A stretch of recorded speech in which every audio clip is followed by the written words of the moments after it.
2025ல் நம்ம money saving challenge தான் பண்ண போகிறோம். என்னுடைய வருமானமே குறைவா இருக்குது. இதில் நான் எங்கே மணி சேவிங் சேலஞ்ச் பண்ண போகிறீங்கன்னு நீங்கள் நினச்சிங்கன்னா இந்த வீடியோ உங்களுக்கானது தான். ஏன்னா நம்ம சொல்ல போகிறது ரொம்பவே சிம்பிளான மணி சேவிங் சேலஞ்ச் தான். நீங்கள் இந்த வீடியோக்குள்ளே போகிறதுக்கு முன்னாடி மிக முக்கியமாக பண்ண வேண்டியது நம்ம சேனலை சப்ஸ்கிரைப் பண்ணிக்கோங்க. பக்கத்தில் இருக்க பெல் ஐக்கானை கிளிக் பண்ணிக்கோங்க. அப்போ தான் நான் மணி சேவிங்ஸ் ரிலேட்டடாக போடுற வீடியோஸ் உங்களோட மொபைலுக்கு வரும். இப்போ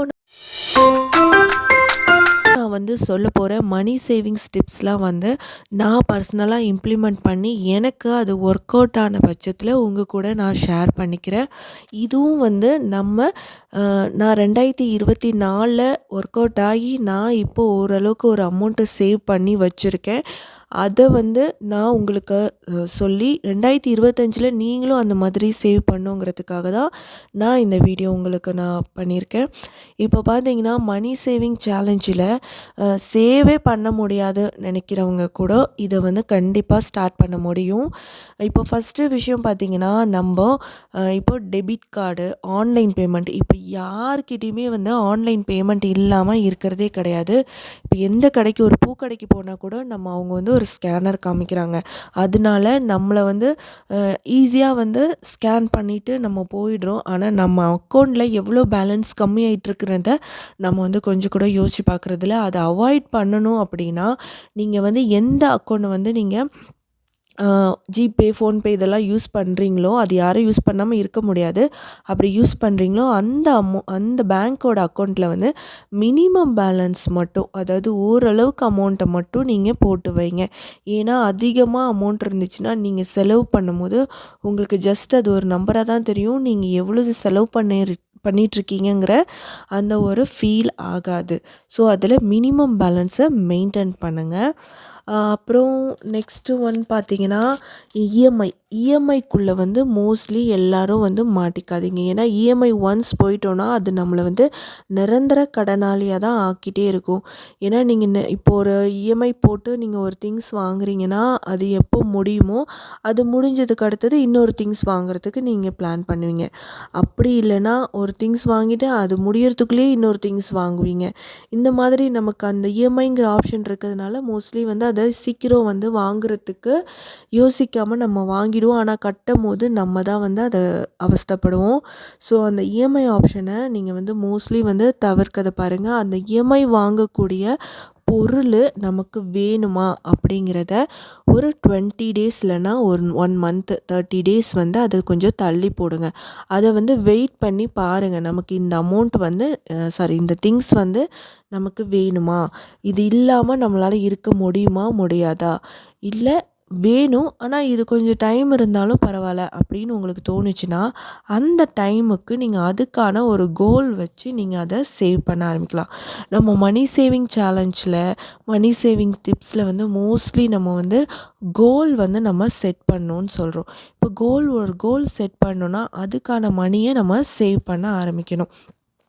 அது மாதிரி தான் இப்போ நீங்கள் ஒரு கோலை செட் பண்ணி அதுக்கான மணியை நீங்கள் சேவ் பண்ண ஆரம்பிக்கணும்.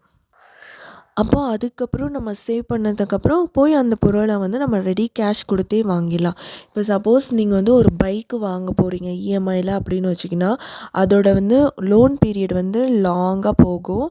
இன்னொன்று ஃபஸ்ட்டு நம்ம ஒரு இனிஷியல் அமௌண்ட்டு கட்டுவோம். ஆனால் அதுக்கு அவங்க ஏகப்பட்ட ப்ராசஸிங் ஃபீஸு அந்த ஃபீஸு நீங்கள் ஃபஸ்ட் டைம் லோன் வாங்குறீங்க அப்படி இப்படின்னு ஒரு அமௌண்ட்டை போட்டு நம்மளுடைய இனிஷியல் அமௌண்ட்டுக்கு மேலே நம்ம அதிக அமௌண்ட்டு கொடுத்து வாங்குற அளவுக்கு அவங்க செட் பண்ணிடுவாங்க. அந்த பாதி அமௌண்ட்டு நமக்கு என்ன ஆகிடும், வேஸ்ட் ஆகிடும். ஸோ இன்னொன்று நீங்கள் 36 மாதம் அதாவது 3 வருஷம் கட்ட போகிற இஎம்ஐ 1,20,000 பைக்கோட விலைன்னு வச்சுக்கோங்க. அது 1,60,000 எக்ஸ்ட்ரா 40,000 நம்ம கட்டுற மாதிரி ஆகிடும். இதெல்லாம் வேஸ்ட்டு. அதனால நம்ம அதை 1 இயர் நீங்கள் அதை சேவ் பண்ணலாம். இப்போ நான் 1 இயர் 1,00,000 சேவ் பண்ணுறது எப்படின்னு நான் லாஸ்ட்டு வீடியோ உங்களுக்கு நான் போட்டிருக்கேன். அதை நான் கமெண்ட் பாக்ஸில் பின் பண்ணுறேன். நீங்கள் பார்க்காதவங்க அதை செக் பண்ணி பாருங்கள். அப்படி நம்ம சேவ் பண்ணி நம்ம வந்து அந்த பைக்கை வந்து வாங்கலாம். நம்ம இஎம்ஐயில் வந்து மோஸ்ட்லி போகிறத அவாய்ட் பண்ணிக்கோங்க. அடுத்தது பார்த்திங்கன்னா பர்சனல் லோனு, ஹோம் லோனு இந்த மாதிரி விஷயத்தில் போகிறதையும் அவாய்ட் பண்ணிக்கோங்க. ஏன்னா நம்ம லோனுக்குள்ளே மாட்டிக்கிட்டோம்னா நமக்கு அதுக்கேற்ற பேக்கப் இருக்கணும். இப்போ நீங்கள் வந்து லோனுக்கு அவங்களுக்கு வந்து தெரியாது. இப்போ பர்சனல் லோன்லாம் வந்து அதுக்கு வந்து இன்ட்ரெஸ்ட் ரேட்டே வந்து ஜாஸ்தி. அப்போது நமக்கு ரொம்பவே இன்ட்ரெஸ்ட் நம்ம வாங்கின அமௌண்ட்டுக்கே பார்த்து டபுள் ட்ரிபிள் அமௌண்ட்டு நம்ம வந்து அதுக்கு கட்ட வேண்டியதாக ஆகும். இப்போ ஒன்ஸ் நம்ம 1 மந்த் 2 மந்த்ஸ் கட்டலைன்னா அவங்க வீட்டுக்கு வந்து நோட்டீஸ் பண்ணிடுவாங்க. வீட்டில் வந்து கேட்பாங்க. நம்ம வீட்டில் இருக்கவங்களுக்கும் கஷ்டம், நம்மளுக்கும் கஷ்டம், ஒரு மன உளைச்சலாக ஆகிடும். அப்போ அவங்கள சொல்லி நம்ம குத்தோல அவங்களோட ப்ராசஸ் அதுதான் அப்படின்னு சொல்லி அவங்க பண்ண ஆரம்பிப்பாங்க. அப்புறம் நம்ம தான் கோர்ட்டு கேஸுன்னு அதுவும் நமக்கு தான் கஷ்டம். ஸோ இந்த மாதிரி ஹோம் லோனும் இந்த பர்சனல் லோனும் மோஸ்ட்லி வாங்குறத அவாய்ட் பண்ணிக்கோங்க. அப்படி நீங்கள் வாங்குறீங்கன்னா ஓரளவுக்கு உங்களுக்கு 1 இயராக இல்லைன்னா ஒரு 6 மந்த்ஸ் ஆகுது உங்களோட அந்த லோனு கட்டுற அளவுக்கு ஒரு பேக்கப்பான அமௌண்ட்டை நீங்கள் சேவிங்ஸில் வச்சுருக்கணும். இப்போ உதாரணத்துக்கு நீங்கள் வந்து ஒரு வேலை பார்த்துட்ருக்கீங்க. சொல்ல முடியாது. எப்போ வேணாலும் என்ன நடக்கலாம். ஒரு வேலையில் வந்து நீங்களே வந்து நிறுத்திட்டு வேறு வேலை போகலான்னு இருக்கலாம். இல்லை ஒரு எமர்ஜென்சிக்காக அந்த வேலையை வந்து நீங்கள் குயிட் பண்ணியிருக்கலாம். இப்படி இருக்கிற பட்சத்தில் அந்த நீங்கள் அடுத்த வேலைக்கு போகிற வரைக்கும் உள்ள அமௌண்ட்டை வந்து லோனுக்கு நீங்கள் கட்டணும். அப்போ அதுக்கான ஒரு பேக்கப் இருக்கணும். இப்போ நீங்கள் வந்து வேலை இருக்கிறீங்க, வேலை இல்லைங்கிறது அந்த அவங்களுக்கு பேங்க்கில் இருக்கிறவங்களுக்கு தெரியாது. அதுக்கான ரீசனும் அவங்களுக்கு தேவையில்லை. அவங்களுக்கு தேவை லோன் அமௌண்ட்டு. உங்களுக்கு அக்கௌண்ட்டில் இருந்துச்சுன்னா அவங்க டெபிட் பண்ணிப்பாங்க, அவ்வளோதான். அப்படிங்கிற பட்சத்தில் நமக்கு வந்து ஒரு லோனுக்கு அமௌண்ட் கட்ட வேண்டிய ஒரு 6 மந்த்ஸுக்கான பேக்கப் நமக்கு கண்டிப்பாக இருந்தே ஆகணும். இப்போ அந்த பேக்கப் அந்த அமௌண்ட்டு இருக்கணும் அப்படிங்கும்போது நம்ம என்ன பண்ணலான்னா ஒரு தனியான செப்ரேட் அக்கௌண்ட் அதுக்கு ஓப்பன் பண்ணிக்கலாம். இதை நான் நிறைய வீடியோஸில் நான் உங்கள்கிட்ட சொல்லியிருக்கேன்.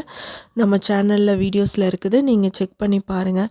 அது என்னன்னு பார்த்தீங்கன்னா ஒரு அக்கௌண்ட் ஓப்பன் பண்ணிக்கிறோம். அந்த அக்கௌண்ட்டில் வந்து எந்த வித ஆன்லைன் டிரான்சாக்ஷனே இருக்கக்கூடாது.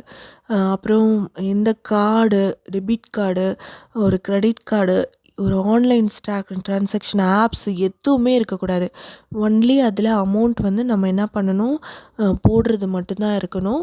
அது இன்னொரு ஒரு சேலரி அக்கௌண்ட்டாக கூட இருக்கலாம். அந்த அக்கௌண்ட்லேருந்து உங்களுக்கு அதில் வந்து ஒரு டெபிட் நீங்கள் வந்து ஒரு கிரெடிட் பண்ணிகிட்டே இருக்கணும். நீங்கள் வந்து இவ்வளோ அமௌண்ட் நான் சேவ் பண்ண போகிறேன் அப்படின்னா அந்த அமௌண்ட்டை அதில் நீங்கள் வந்து சேவ் பண்ணிட்டே வந்தீங்கன்னா உங்களுக்கு அது வந்து நீங்கள் செலவு பண்ண மாட்டீங்க.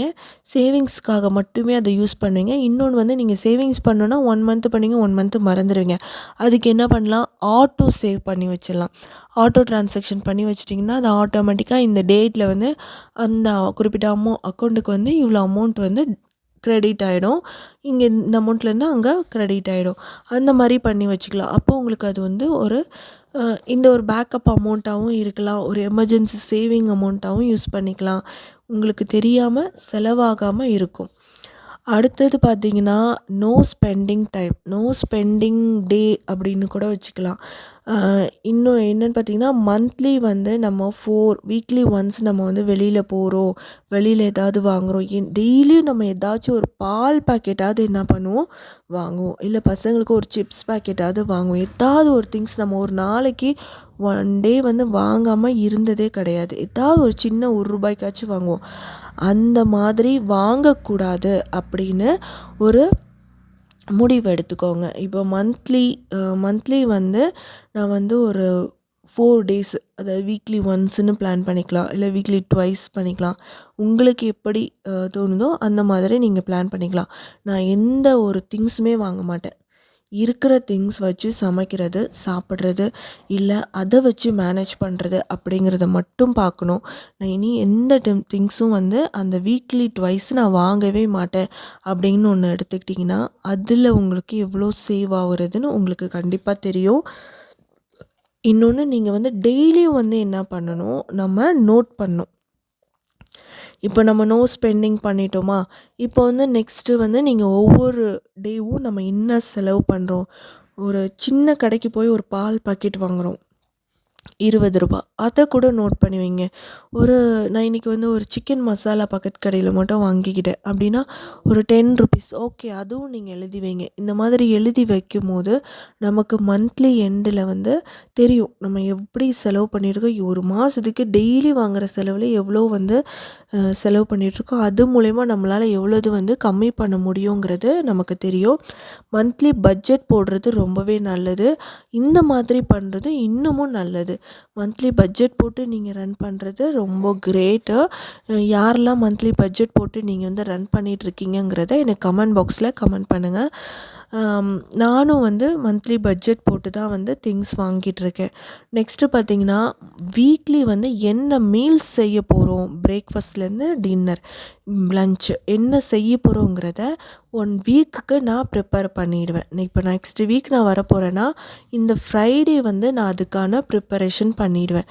பண்ணி நான் ஃப்ரிட்ஜில் ஒரு மேக்னெட் போட்டோ இல்லை ஏதோ ஒன்று போட்டு ஸ்டிக் பண்ணிடுவேன்.